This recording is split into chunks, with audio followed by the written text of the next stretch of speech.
जो शांत आहे, जो नम्र आहे, एखाद्याला वाटतं तो शांत आहे म्हणजे त्यांनी माघार घेतली. त्यांनी माघार नसती घेतली, त्याचे संस्कार आहेत घरचे, तो तुझ्याशी भांडणं नाही करत. नाही तर तो भांडणं उतरला तो तुझी एक बी पिढी उपजार येऊन नाही द्यायचा. फक्त त्याला काय, त्याच्या संस्कारांनी त्याला अडकून ठेवलेलं आहे. सामदाम दंडभेद सगळ्यांकडेच आहे. म्हणजे तू तुझे पहिला आजमावशील तर पुढच्याला नाही आजमावता येत का?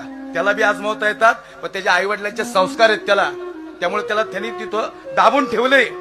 पण मला असं वाटतं समोपचाराने विषय सुटला पाहिजे, नाही तो भांडणाने नाही सुटत. लक्ष नाही का?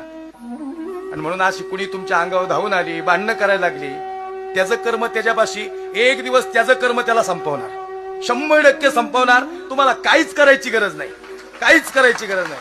तुम्हाला वाटलं का जो तुमच्या विरोधात भांडणं करेल तो तुम्हाला नाही तसलं बोलल? तुम्ही ऐकून घ्या.